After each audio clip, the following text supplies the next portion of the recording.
ಜೈ ಹಿಂದ್ ಎಲ್ರಿಗೂ ನಮಸ್ಕಾರ.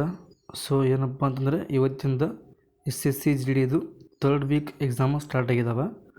ಸೊ ಇವತ್ತು 18th ಮೇ ಮೊದಲನೇ ಶಿಫ್ಟ್ ಎಕ್ಸಾಮ್ ಕಂಪ್ಲೀಟ್ ಆಗಿದೆ. ಸೊ ಏನೇನು ಕ್ವಶನ್ ಕೇಳಿದ್ದಾರೆ GKನಲ್ಲಿ, ಮ್ಯಾಥ್ಸಲ್ಲಿ, ರೀಸನಿಂಗಲ್ಲಿ ಒಂದೊಂದಾಗಿ ನೋಡ್ತಾ ಬರೋಣ. ಅದಕ್ಕಿಂತ ಮುಂಚೆ ಇನ್ನೂ ಯಾರು ನಮ್ಮ ಚಾನಲ್ಗೆ ಸಬ್ಸ್ಕ್ರೈಬ್ ಆಗಿಲ್ಲ, ಎಲ್ಲರೂ ಸಬ್ಸ್ಕ್ರೈಬ್ ಆಗಿ ಅಂತ ಹೇಳ್ತಾ ಸೊ ಈ ಒಂದು ವಿಡಿಯೋ ಸ್ಟಾರ್ಟ್ ಮಾಡ್ತೀನಿ. ಸೊ ಫಸ್ಟ್ ಕ್ವಶನ್ ಏನಪ್ಪ ಅಂತಂದರೆ, ಸೊ ಬ್ರಿಕ್ಸ್ ಬಗ್ಗೆ ಒಂದು ಕ್ವಶನ್ ಕೇಳಿದ್ದಾರೆ. ಬ್ರಿಕ್ಸ್ ಸಮಿಟ್ ಯಾವಾಗ ನಡೀತು ಅಂತ. ಓಕೆ, ಇತ್ತೀಚಿನ 17ನೇ ಬ್ರಿಕ್ಸ್ ಶೃಂಗಸಭೆಯನ್ನು ಯಾವ ದೇಶವು ಆಯೋಜಿಸಿತು ಮತ್ತು ಅದರ ಪ್ರಮುಖ ಕೇಂದ್ರೀಕೃತ ವಿಷಯಗಳಲ್ಲಿ ಒಂದಾದ ಕೃತಕ ಬುದ್ಧಿಮತ್ತೆ ಮತ್ತು ಹವಾಮಾನ ಹಣಕಾಸು ಸೇರಿದ್ದವು. ಈ ಶೃಂಗಸಭೆಯನ್ನು ಕೆಳಗಿನ ಯಾವ ನಗರದಲ್ಲಿ ನಡೆಸಲಾಯಿತು? ಎಲ್ಲಿಪ್ಪ ಅಂತಂದ್ರೆ ಬ್ರೆಜಿಲ್ನ ರಿಯೋ ಡಿ ಜನೇರೋದಲ್ಲಿ ಸೊ ಈ ಒಂದು ಶೃಂಗಸಭೆಯನ್ನು ನಡೆಸ್ತಾರೆ, 17ನೇ ಬ್ರಿಕ್ಸ್ ಶೃಂಗಸಭೆಯನ್ನು. ಸೊ ಬ್ರಿಕ್ಸ್ ಸಂಬಂಧಪಟ್ಟಂಥ ಒಂದು ಕ್ವಶನ್ ಬಂದಿತ್ತು ಇವತ್ತಿನ ಒಂದು ಮೊದಲನೇ ಶಿಫ್ಟಲ್ಲಿ. ಓಕೆ, ನೆಕ್ಸ್ಟ್ ಕ್ವಶನ್, ಬಿಂಬಿಸಾರರ ಪುತ್ರ ಮತ್ತು ಮಗಧ ಸಾಮ್ರಾಜ್ಯದ ಮುಂದಿನ ಪ್ರಸಿದ್ಧ ದೊರೆ ಯಾರಂತ ಕ್ವಶನ್ ಕೇಳಿದ್ದಾರೆ. ಪ್ರಾಚೀನ ಇತಿಹಾಸ ಬಗ್ಗೆ ಪ್ರತಿಯೊಂದು ಶಿಫ್ಟ್ನಾಗ ಕ್ವಶನ್ ಕೇಳ್ತಾರೆ. ಪ್ರಾಚೀನ ಇತಿಹಾಸ ಅದು ಸಿಂಧೂ ನಾಗರಿಕತೆ ಆಗಿರ್ಬೋದು, ಮೌರ್ಯ ಸಾಮ್ರಾಜ್ಯ, ವರ್ಧನ ಸಾಮ್ರಾಜ್ಯ ಮತ್ತು ಗುಪ್ತ ಸಾಮ್ರಾಜ್ಯ, ಮಗಧ ಸಾಮ್ರಾಜ್ಯ. ಸೊ ಈ ಥರ ಕ್ವಶನ್ ಕೇಳಕತ್ತಾರೆ. ಸೊ ಈ ಒಂದು ಕ್ವಶನ್ಗೆ ಕರೆಕ್ಟ್ ಆನ್ಸರ್ ಯಾವುದಪ್ಪ ಅಂತಂದರೆ ಆಪ್ಷನ್ ಬಿ, ಅಜಾತಶತ್ರು ಅವರು. ಹೌದು, ಬೌದ್ಧ ಧರ್ಮದ ಮೊದಲ ಒಂದು ಸಭೆಯನ್ನು ಆಯೋಜಿಸಿರ್ತಕ್ಕಂಥ ರಾಜನೂ ಕೂಡ ಅಜಾತಶತ್ರುವೇ. ಓಕೆ, ಮೊದಲನೇದು ಅಜಾತಶತ್ರು, ಎರಡನೇದು ಕಾಲಾಶೋಕ, ಮೂರನೇದು ಅಶೋಕ, ನಾಲ್ಕನೇದು ಕನಿಷ್ಕ, ಕೊನೆಯದಾಗಿ Harshavardhana. So second question correct answer option B, Ajatashatru. Next question, Jammu ಮತ್ತು ಕಾಶ್ಮೀರದ ಪ್ರಸಿದ್ಧ ಜಾನಪದ ನೃತ್ಯ ಯಾವುದು ಅಂತ ಕ್ವಶನ್ ಕೇಳಿದ್ದಾರೆ. ಸೊ ಈ ಕ್ವಶನ್ ಬಗ್ಗೆ ಏನಪ್ಪ ಅಂದ್ರೆ ಒಂದು ಸ್ವಲ್ಪ ಕನ್ಫ್ಯೂಷನ್. ಸೊ ಇದನ್ನು ಕೇಳಿದಾರ ಇಲ್ಲ ಅಂತ ಕನ್ಫರ್ಮ್ ಗೊತ್ತಿಲ್ಲ. ಸೊ ಎಕ್ಸಾಮ್ ಬಂದಂಥ ಅಭ್ಯರ್ಥಿಗಳು ಹೇಳಿರೋ ಕಾರಣಕ್ಕೋಸ್ಕರ ಸೊ ಈ ಒಂದು ಕ್ವಶನ್ನ ಹಾಕಿದ್ದೀನಿ. ಓಕೆ, ಸೊ ಈ ಕ್ವಶನ್ ಸ್ವಲ್ಪ ಕನ್ಫ್ಯೂಸ್ ಆಗಿದೆ, ಆದರೂ ಇದು ಪ್ರೀವಿಯಸ್ ಇಯರ್ ಕ್ವಶನಲ್ಲಿ ಕೇಳಿರ್ತಕ್ಕಂಥ ಪ್ರಶ್ನೆಯೇ. ಓಕೆ, ಸೊ ಈ ಒಂದು question correct answer option B, Rauf ಆಗುತ್ತೆ. ಓಕೆ, ಯಾಕಂದ್ರೆ ಬಾಂಗ್ರಾ ಇದು ಪಂಜಾಬದು, ಗಾರ್ಬಾ ಇದು ಗುಜರಾತದ್ದು, ಕಥಕ್ ಶಾಸ್ತ್ರೀಯ ನೃತ್ಯ ಇದು ಉತ್ತರ ಪ್ರದೇಶದ್ದು. ಓಕೆ, ನೆಕ್ಸ್ಟ್ ಕ್ವಶನ್, ಸೊ ಜನಗಣತಿ ಮೇಲೆ ಕ್ವಶನ್ ಕೇಳಕತ್ತಾರ. ಸೊ ಮೂರನೇ ಒಂದು ವಾರದಲ್ಲಿ ಸೊ ನಾವು ಮೊದಲನೇ ವಾರ ಸೆಕೆಂಡ್ ವೀಕ್ ನೋಡಿದಾಗ ಯಾವುದೇ ರೀತಿ ಕ್ವಶನ್ಗಳು ಜಾಸ್ತಿ ಕೇಳಿಲ್ಲ ಜನಗಣತಿ ಮೇಲೆ. ಸೊ ಇವತ್ತು ಮೊದಲನೇ ಶಿಫ್ಟ್ನಲ್ಲಿ ಜನಗಣತಿ ಮೇಲೆ ಕ್ವಶನ್ ಕೇಳಿದ್ದಾರೆ. ಏನಪ್ಪ ಅಂತಂದ್ರೆ 2011ರ ಜನಗಣತಿಯ ಪ್ರಕಾರ ಅತಿ ಹೆಚ್ಚು ಗ್ರಾಮೀಣ ಜನಸಂಖ್ಯೆ ಹೊಂದಿರುವ ರಾಜ್ಯ ಯಾವುದು ಅಂತ ಕ್ವಶನ್ ಕೇಳಿದ್ದಾರೆ. ಯಾವುದಪ್ಪ ಅಂತಂದ್ರೆ ಆಪ್ಷನ್ ಸಿ, ಉತ್ತರ ಪ್ರದೇಶ. ಹೌದು, ಅತಿ ಹೆಚ್ಚು ಜನಸಂಖ್ಯೆ ಹೊಂದಿರತಕ್ಕಂಥ ರಾಜ್ಯನೂ ಕೂಡ ಉತ್ತರ ಪ್ರದೇಶ, ಅತಿ ಹೆಚ್ಚು ಗ್ರಾಮೀಣ ಜನಸಂಖ್ಯೆ ಹೊಂದಿರತಕ್ಕಂಥ ರಾಜ್ಯನೂ ಕೂಡ ಉತ್ತರ ಪ್ರದೇಶನೇ. ಓಕೆ, ನೆಕ್ಸ್ಟ್ ಕ್ವಶನ್, ಸೊ ಇದು maths question, profit and loss ಮೇಲೆ. ಯಾವ ಥರ ಆಯಿತು ಅಂತಂದ್ರೆ, ಒಂದು ವಸ್ತುವನ್ನು 2300ಕ್ಕೆ ಮಾರಾಟ ಮಾಡಿದಾಗ ಒಬ್ಬ ವ್ಯಕ್ತಿಗೆ 200 ರೂಪಾಯಿ ನಷ್ಟವಾಗುತ್ತದೆ. ಹಾಗಾದರೆ ಅವನ ನಷ್ಟದ ಶೇಕಡಾವಾರು ಎಷ್ಟು ಅಂತ ಕೇಳಿದ್ದಾರೆ. ಓಕೆ, ಸೊ ನಮಗೆ ಪರ್ಸೆಂಟೇಜ್ ಕೇಳಿರೋದ್ರಿಂದ ನಾವು ಪರ್ಸೆಂಟೇಜನ್ನು ಮೇಲೆ ಇಟ್ಕೋಬೇಕು, 100%. ಓಕೆ, 200 ಪ್ಲಸ್ 2300 ಒಟ್ಟು ಇದರ ಮಾರಾಟ ಬೆಲೆ ಎಷ್ಟೈತಿ? 2300 ಐತಿ. ಅದರ ಅಸಲು ಬೆಲೆ ಎಷ್ಟಿತ್ತು? 2500 ಇತ್ತು. ಹೌದಾ? ಸೊ 2500ರ ವ್ಯಾಲ್ಯೂ 100% ಅಂದರೆ ಎಷ್ಟು ಪರ್ಸೆಂಟೇಜ್ ಲಾಸ್ ಆಗೈತಿ? 200 ರೂಪಾಯಿ ಲಾಸ್ ಆಗೈತಿ. ಅವ್ರು ಕೇಳಿದ್ದು ಕೂಡ ನಷ್ಟದ ಶೇಕಡಾವಾರು. ಸೊ ನಾವು ಇದು ಇಟ್ಕೋಬೇಕು. ಓಕೆ, ಇಲ್ಲಿ ನೋಡಿರಿ. ಸೊ ಇದನ್ನು ನೀವು ಕಟ್ತಾ ಹೊಡೆದ್ರೆ ಆನ್ಸರ್ ಎಷ್ಟು ಬರುತ್ತಪ್ಪ ಅಂತಂದ್ರೆ ಆಪ್ಷನ್ ಬಿ, 8 ಬರುತ್ತೆ. ಬೇಕಾದ್ರೆ ನೀವು ಕಟ್ತಾ ಹೊಡಿಬೋದು, ಇಲ್ಲಾಂದ್ರೆ ನೀವು ಡಿಜಿಟಲ್ ಸಮ್ಮು ಮಾಡ್ಬೋದು. ಡಿಜಿಟಲ್ ಸಮ್ ಯಾವ ಥರಪ್ಪ ಅಂತಂದ್ರೆ 28 ಡಿಜಿಟಲ್ ಸಮ್ ಮಾಡಿದ್ರು ಕೂಡ ಆನ್ಸರ್ 8 ಬರುತ್ತೆ. ಸೊ ಡಿಜಿಟಲ್ ಸಮ್ಕಿಂತ ನೀವು ಇದನ್ನ ಕಟ್ತಾ ಹೊಡಿರಿ, ಆನ್ಸರ್ 8 ಬರುತ್ತೆ. ಓಕೆ, ಈಗ ನೋಡಿರಿ, ಹೊಡೆದ್ರಿ 25 ಒಂದಲೇ, 25 8ಲೇ. ಸೊ ಕರೆಕ್ಟ್ ಆನ್ಸರ್ 8% ನಷ್ಟ ಆಗೈತೆ ಅವನಿಗೆ ವ್ಯವಹಾರದಲ್ಲಿ. Okay, next question. ಸೊ ಇದು ಇವತ್ತು ರೀಸನಿಂಗ್ನಲ್ಲಿ ಕೇಳಿರ್ತಕ್ಕಂಥ ಪ್ರಶ್ನೆ. ಗಡಿಯಾರದ ಕೋಣದ ಮೇಲೆ ಸಂಬಂಧಪಟ್ಟಂಥ ಪ್ರತಿ ಶಿಫ್ಟಿಗೆ 2 ಕ್ವಶನ್ ಬರಕತ್ತಾವ. ಓಕೆ, ಇವತ್ತು ನನಗೆ ಒಂದು ಕ್ವಶನ್ನ ಅವೈಲೇಬಲ್ ಐತಿ. ಸೊ ಆ ಒಂದು ಕ್ವಶನ್ ನಿಮಗೆ ತೊಗೊಂಬಂದಿನಿ ನಾ. ಏನಪ್ಪ ಕ್ವಶನ್ ಅಂತಂದ್ರೆ, 5 ಗಂಟೆ 5 ನಿಮಿಷಕ್ಕೆ ಗಡಿಯಾರದ ಗಂಟೆಯ ಮುಳ್ಳು ಮತ್ತು ನಿಮಿಷದ ಮುಳ್ಳಿನ ನಡುವಿನ ಕೋನ ಎಷ್ಟು? ಸೊ ಅದಕ್ಕೊಂದು ಸಿಂಪಲ್ ಫಾರ್ಮುಲಾ ಐತಿ. ಫಾರ್ಮುಲಾ ಏನಪ್ಪ ಅಂತಂದರೆ 30 into hour minus L1/2 into minute. So ಇಲ್ಲಿ ಏನು ಹವರ್ ಅಂತ ಕೊಟ್ಟಿದ್ದಾರಲ್ಲ, ಇಲ್ಲಿ ನೀವು ಏನು ಇಟ್ಕೋಬೇಕು, ಗಂಟೆನೇ ಇಟ್ಕೋಬೇಕು. 30 into 5, okay, minus L1/2 into ಇಲ್ಲಿ ಮಿನಿಟ್ ಅಂತ ಕೊಟ್ಟಿದ್ದಾರಲ್ಲ, ಈ ಮಿನಿಟಲ್ಲಿ ನೀವು ಸೊ ಈ ಒಂದು ನಿಮಿಷವನ್ನು ಇಟ್ಕೋಬೇಕು, 5 ನಿಮಿಷ. ಸೊ ಇದನ್ನು ನೀವಾಗ ಕಡ್ತಾ ಹೊಡೆದಿರಪ್ಪ ಅಂತಂದ್ರೆ ಆನ್ಸರ್ ಎಷ್ಟು ಬರುತ್ತೆ ಅಂತಂದ್ರೆ ಆಪ್ಷನ್ ಬಿ 92.5 ಆನ್ಸರ್ ಬರುತ್ತೆ. 92.5. ಬೇಕಾದರೆ ನೀವು ಇದನ್ನು ಸಿಂಪ್ಲಿಫೈ ಮಾಡಿ ಕಡ್ತಾ ಹೊಡೆದು ನೋಡಿರಿ, ಆನ್ಸರ್ 92.5 ಬರುತ್ತೆ. ಓಕೆ, ಸೊ ಇದು ಏನಪ್ಪ ಅಂದ್ರೆ ಅದರ ಒಂದು ಫಾರ್ಮುಲಾ. ಸೊ ಇದನ್ನು ನೆನಪಿಟ್ಕೋರಿ ಪ್ರತಿ ಒಂದು ಶಿಫ್ಟ್ಗೂ. ಸೊ ಈ ಒಂದು ಡಿಗ್ರಿಗೆ ಸಂಬಂಧಪಟ್ಟಂಥ ಕ್ವಶನ್ ಬರಾಕತ್ತೈತಿ. Next question. ಚೋಲಿಯಾ ನೃತ್ಯವು ಯಾವ ರಾಜ್ಯದ ಪ್ರಸಿದ್ಧ ಜಾನಪದ ನೃತ್ಯವಾಗಿದೆ? ಸೊ ಚೋಲಿಯಾ ನೃತ್ಯವು ಇದೊಂದು ಜನಪದ ನೃತ್ಯವಾಗಿದ್ದು ಇದು ಉತ್ತರಾಖಂಡ ರಾಜ್ಯಕ್ಕೆ ಸಂಬಂಧಪಟ್ಟಂತಹ ಪ್ರಸಿದ್ಧ ಜನಪದ ನೃತ್ಯ. ಓಕೆ, ಸೊ ಈ ಒಂದು ಚೋಲಿಯಾ ನೃತ್ಯವನ್ನು ಮುಖ್ಯವಾಗಿ ಉತ್ತರಾಖಂಡದ ಕುಮಾऊन ಪ್ರದೇಶದಲ್ಲಿ ಆಚರಣೆ ಮಾಡ್ತಾರೆ. ಇದನ್ನು ಖಡ್ಗ ಮತ್ತು ಗುರಾಣಿಗಳೊಂದಿಗೆ ಸಮರ ಶೈಲಿಯಲ್ಲಿ ಆಚರಣೆಯನ್ನು ಮಾಡ್ತಾರೆ.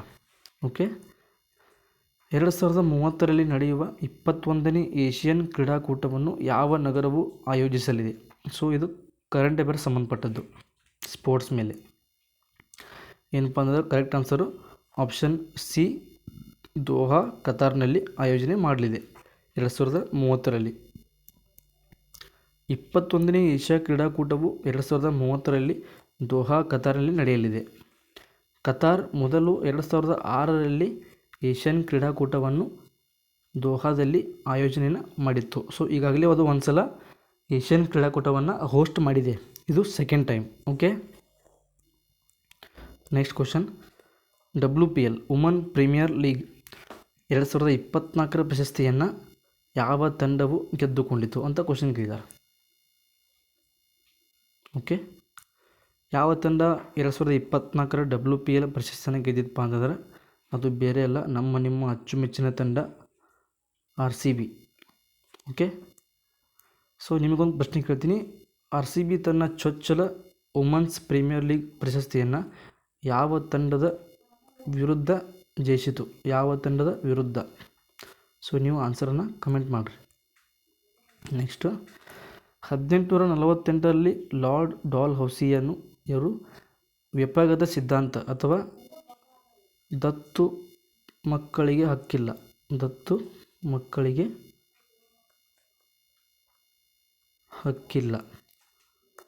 ಇದಕ್ಕೆ ಇಂಗ್ಲೀಷ್ ಒಳಗೆ ಡಾಕ್ಟ್ರಿನ್ ಆಫ್ ಲ್ಯಾಪ್ಸ್ ಅಂತ ಕರೀತಾರೆ ಅಡಿಯಲ್ಲಿ ವಿಲೀನಗೊಳಿಸಿದ ಮೊದಲ ರಾಜ್ಯ ಯಾವುದು ಅಂತ ಕ್ವಶನ್ ಕೇಳಿದ್ದಾರೆ. ಯಾವುದಪ್ಪ ಅಂತಂದ್ರೆ ಆಪ್ಷನ್ ಬಿ, ಸತಾರ. ಸತಾರ ಒಂದು ರಾಜ್ಯ ಈ ಒಂದು ಪದ್ಧತಿಯ ಅಡಿಗೆ ಒಳಪಟ್ಟಕ್ಕಂಥ ಮೊಟ್ಟ ಮೊದಲ ದೇಶೀಯ ರಾಜ್ಯ. ಓಕೆ, ಮತ್ತು ಯಾವಪ್ಪ ಅಂತಂದ್ರೆ 1848ರಲ್ಲಿ ಈ ಒಂದು ಸತಾರ ಇದಕ್ಕೆ ಒಳಪಟ್ಟರೆ, ನೆಕ್ಸ್ಟ್ 1853ರಲ್ಲಿ ಝಾನ್ಸಿ, 1849ರಲ್ಲಿ ಸಂಬಲ್ಪುರ್, 1853ರಲ್ಲಿ ನಾಗ್ಪುರ್. ಸೊ ಮತ್ತು ಈ 3 ದೇಶೀಯ ಸಂಸ್ಥಾನಗಳು ಸೊ ಈ ಒಂದು ಪದ್ಧತಿಯ ಅಡಿಗೆ ಒಳಪಡುತ್ತವೆ. ಓಕೆ, ಸೊ ಮುಂದೆ ಬಂದು ಇದೇ ಒಂದು ಪದ್ಧತಿ 1857ರ ಸ್ವಾತಂತ್ರ್ಯ ಸಂಗ್ರಾಮಕ್ಕೆ ಒಂದು ಬಲವಾದ ಕಾರಣ ಆಗಿ ಹೊರಹೊಮ್ಮುತ್ತಿದೆ. ಹೌದಾ? ಸೊ ಇದಿಷ್ಟು ಇವತ್ತು ಕೇಳಿರ್ತಕ್ಕಂಥ ಕೆಲವೊಂದು GK ಪ್ರಶ್ನೆಗಳು. ಸೊ ಮತ್ತು ಇವತ್ತು ರೀಸನಿಂಗ್ ಯಾವ ಥರ ಕ್ವಶನ್ ಕೇಳಿದಾರಪ್ಪ ಅಂತಂದ್ರೆ, ಸೊ ಎನಾಲಜಿ ಮೇಲೆ ಒಂದು 3ರಿಂದ 4 ಕ್ವಶನ್ ಕೇಳಿದ್ದಾರೆ. ಮತ್ತು ಸಿರೀಸ್ ಅದು ನಂಬರ್ ಸೀರೀಸ್ ಆಗಿರ್ಬೋದು, ಅಲ್ಫಾಬೆಟ್ ಸೀರೀಸ್ ಆಗಿರ್ಬೋದು. ಇದ್ರ ಮೇಲೆ ಯಾವ ಥರಪ್ಪ ಅಂದ್ರೆ ಸುಮಾರು 6 - 7 ಕ್ವಶನ್ ಕೇಳಿದಾರೆ. ಮತ್ತು ಆ್ಯಂಗಲ್, ಕ್ಲಾಕ್ ಆ್ಯಂಗಲ್ ಮೇಲೆ ಸುಮಾರು ಕೇವಲ 2 ಕ್ವಶನ್ ಕೇಳಿದ್ದಾರೆ. ಆಯಿತಾ. ನೆಕ್ಸ್ಟು ಇವತ್ತು ಕ್ಯಾಲೆಂಡರ್ ಮೇಲೆ ಯಾವುದೇ ಕ್ವಶನ್ನ ಕೇಳಿಲ್ಲ ಅಂತ ಸೊ ಇನ್ಫಾರ್ಮೇಷನ್ ಬರಾಕತ್ತೈತಿ. ಕನ್ಫರ್ಮ್ ಗೊತ್ತಿಲ್ಲ, ಯಾವುದೇ ಕ್ವಶನ್ ಕೇಳದೇ ಇರ್ಬೋದು ಅಥವಾ ಒಂದು ಕ್ವಶನ್ ಕೇಳಿರ್ಬೋದು. ಓಕೆ. ಮತ್ತು ಬ್ಲಡ್ ರಿಲೇಷನ್ ಮೇಲೆ ಯಾವುದೂ ಕ್ವಶನ್ ಇಲ್ಲ. ಮತ್ತು ಸಿಟ್ಟಿಂಗ್ ಅರೇಂಜ್ಮೆಂಟು ಯಾವುದೂ ಕ್ವಶನು ಬಂದಿಲ್ಲ. ಸೊ ಸೀರೀಸ್ ಮೇಲೆ ಜಾಸ್ತಿ ಕ್ವಶನ್ ಬರಾಕತ್ತಾವೆ. ಸೊ ಆದಷ್ಟು ಸೀರೀಸ್ ಕ್ವಶನ್ನ ಜಾಸ್ತಿ ಪ್ರಾಕ್ಟೀಸ್ ಮಾಡಿ ನಿಮ್ಮ ಎಕ್ಸಾಮನ್ನು ಕೊಡಕ್ಕೆ ಹೋಗ್ರಿ. ಜಾಸ್ತಿ ಅಂದರೆ ಜಾಸ್ತಿ, ಸುಮಾರು 6 - 7 ಅಂತೂ ಪಿಕ್ಸ್ ಕ್ವಶನ್. ಏನಿಲ್ಲಪ್ಪ ಅಂತಂದ್ರು ಇವು 6 - 7 ಪಿಕ್ಸ್ ಕ್ವಶನ್ ಬರ್ತಾವೆ. ಸೊ ನಿಮ್ಮ ಒಂದು ಶಿಫ್ಟ್ ಏನಾರ ಚಲೋ ಇತ್ತಪ್ಪ ಅಂದ್ರೆ ನಿಮಗೆ ಒಂದು ಜಾಸ್ತಿನೂ ಬರ್ಬೋದು. ಓಕೆ. ಇನ್ನು ನೆಕ್ಸ್ಟ್ ಮ್ಯಾಥ್ಸ್ ಒಳಗೆ ಏನಪ್ಪ ಅಂದ್ರೆ ಸುಮಾರು 2 - 3 ಮೆನ್ಸುರೇಷನ್, ಹೌದಾ. ಮತ್ತು ಸುಮಾರು 2 - 3 SI ಮತ್ತು CI, ಸಿಂಪಲ್ ಇಂಟ್ರೆಸ್ಟ್ ಮತ್ತು ಕಂಪೌಂಡ್ ಇಂಟ್ರೆಸ್ಟ್. ಸೊ ಆಗಲೇ ತೋರಿಸಿದ ಹಾಗೆ ಪ್ರಾಫಿಟ್ ಆ್ಯಂಡ್ ಲಾಸು ಮತ್ತು ಡಿಸ್ಕೌಂಟ್, ಅದರ ಮೇಲೆ ಕೂಡ ಸುಮಾರು 2 - 3 ಕ್ವಶನ್ ಬರಾಕತ್ತಾವೆ. Okay. Next speed and distance, ಇದ್ರ ಮೇಲೆ ಯಾವ್ದಾರಪ್ಪ ಅಂದ್ರೆ train questions, boat and stream ಅಲ್ಲ, ಟ್ರೈನ್ ಕ್ವಶನ್ ಬರಾಕತ್ತಾವೆ. ಇನ್ನು ನೆಕ್ಸ್ಟು ಎವರೇಜ್ ಮೇಲೆ ಕೂಡ ಕ್ವಶನ್ ಈಸಿ ಬರಾಕತ್ತಾವ. ಎವರೇಜ್ ಮೇಲೆ ಸುಮಾರು 1 - 2 ಕ್ವಶನ್ ಬರಾಕತ್ತಾವ. ನೆಕ್ಸ್ಟು ಡೇ ಆ್ಯಂಡ್ ವರ್ಕ್ ಮೇಲೆ ಕೂಡ ಕ್ವಶನ್ ಯಾವ ಥರ ಬರಾಕತ್ತಾವಪ್ಪ ಅಂತಂದ್ರೆ ಸುಮಾರು 2 - 3 ಕ್ವಶನ್ ಬರಾಕತ್ತಾವ. ಅದರಲ್ಲೂ ಎಸ್ಪೆಷಲಿ ಯಾವ ಥರಪ್ಪ ಅಂತಂದ್ರೆ ಆಲ್ಟರ್ನೇಟಿವ್ ಡೇಸ್, ದಿನ ಬಿಟ್ಟು ದಿನ ಕೆಲಸ ಮಾಡ್ತಾರಲ್ಲ, ಸೊ ಆ ಥರ ಕ್ವಶನ್ ಕೂಡ ಒಂದು ಕೇಳಾಕತ್ತಾರಂತ. Alternative days. Okay.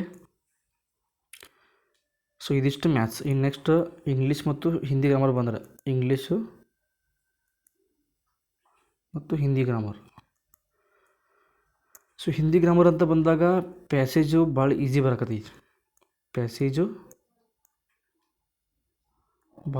ಬರಾಕತ್ತೈತಿ compare to English grammar passage ಭಾಳ ಅಂದ್ರೆ ಭಾಳ ಲೆಂದಿ ಬರಾಕತ್ತೈತಿ ಅಂತ ನಿಮಗೆ ಓದಾಕನ ಟೈಮ್ ಸಾಲಂಗಿಲ್ಲ, ಭಾಳ ಲೆಂದಿ ಐತಿ.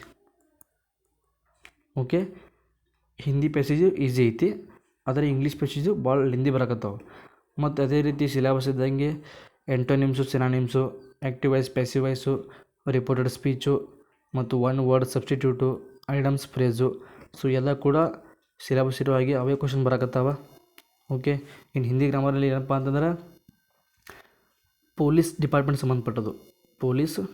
ಸಂಬಂಧಪಟ್ಟದ್ದು ಕ್ವಶನ್ ಬರಾಕತ್ತಾವೆ. ಸೊ ಈಗಾಗಲೇ ಕೇಳಿರೋ ಕ್ವಶನ್ ಥರನೇ ಕೇಳಾಕತ್ತಾರೆ. ಮತ್ತು ಅಪರಾಧಿ, ಆರೋಪಿ ಮತ್ತು ಕಸ್ಟಡಿ, ಸೊ ಈ ಥರ ಒಂದು ಇಂಗ್ಲೀಷ್ ವರ್ಡ್ ಕೊಡೋದು, ಅದಕ್ಕೆ ಹಿಂದಿ ಒಳಗೆ ಅಂತಾರೆ ಅದನ್ನ ಕೇಳೋದು, ಸೊ ಈ ಥರ ಕೇಳಾಕತ್ತಾರೆ. ಈ ನೆಕ್ಸ್ಟ್ ಏನಪ್ಪ ಅಂದ್ರೆ ಒಂದು ಇಂಗ್ಲೀಷ್ ವರ್ಡ್ ಕೊಡ್ತಾರೆ. For example notification. ಸೊ ಒಂದು ಇಂಗ್ಲೀಷ್ ವರ್ಡ್ ಕೊಡ್ತಾರೆ ಹಿಂದಿ ಗ್ರಾಮರ್ ಒಳಗೆ. ಸೊ ಇದಕ್ಕೆ ಹಿಂದಿ ಒಳಗೆ ಏನಂತಾರೆ ಅಂತ ಕ್ವಶನ್ ಕೇಳತ್ತಾರೆ. ಇದು ಇಂಗ್ಲೀಷ್ ವರ್ಡ್, ಇದಕ್ಕೆ ಹಿಂದಿ ಒಳಗೆ ಏನು ಅರ್ಥ ಐತಿ, ಸೊ ಅದನ್ನ ಕ್ವಶನ್ ಕೇಳ್ತಾರೆ. ಏನಂತಾರಪ್ಪ ಇದಕ್ಕೆ ಹಿಂದಿ ಒಳಗೆ ಅಂತಂದ್ರೆ ಅಧಿಸೂಚನೆ ಅಂತ ಕರೀತಾರೆ. ಅಧಿಸೂಚನಾ. ಸೊ ಇದು ಆ್ಯಕ್ಚುಲಿ 9 ಮೇ ತಾರೀಕು ಬಂದಂಥ ಪ್ರಶ್ನೆ ಇದು. 9 ಮೇ ಇದು ನೋಟಿಫಿಕೇಷನ್ ಸಂಬಂಧಪಟ್ಟ ಕ್ವಶನ್. ಅವತ್ತು ಇದನ್ನು ಕ್ವಶನ್ ಕೇಳಿದರು ಹಿಂದಿ ಗ್ರಾಮರ್ನಾಗ. ಸೊ ನಿಮಗೆ ಅದನ್ನ ಎಕ್ಸಾಂಪಲ್ ಕೊಡಾಕತ್ತಾನು, ಈ ಥರ ಹಿಂದಿ ಗ್ರಾಮರ್ ಕ್ವಶನ್ ಬರಾಕತ್ತಾವಂತ. ಓಕೆ. ಸೊ ಇದಿಷ್ಟು ಇವತ್ತಿನ ಮೊದಲನೇ ಶಿಫ್ಟ್ ಕ್ವಶನ್ಸು. ಯಾವುದಾದ್ರೂ ಕ್ವಶನ್ ಉಳಿದಿದ್ರೆ ಅದನ್ನು ನೆಕ್ಸ್ಟ್ ಸೆಕೆಂಡ್ ಶಿಫ್ಟ್ ವಿಡಿಯೋದಾಗ ಕವರ್ ಮಾಡ್ತೀನಿ. ಓಕೆ. ಸೆಕೆಂಡ್ ಶಿಫ್ಟ್ ವಿಡಿಯೋದಲ್ಲಿ ಅದನ್ನು ಕವರ್ ಮಾಡ್ತೀನಿ. ಸೊ ಇನ್ನೂ ಯಾರು ಎಕ್ಸಾಮ್ ಬರೆಯೋರಿದ್ದೀರಿ, ಸೊ ಎಲ್ಲರೂ ಚೆನ್ನಾಗಿ ಸ್ಟಡಿ ಮಾಡಿ, ರಿವಿಷನ್ ಮಾಡಿ, ಪ್ರಾಕ್ಟೀಸ್ ಮಾಡಿ. All the best. Thank you.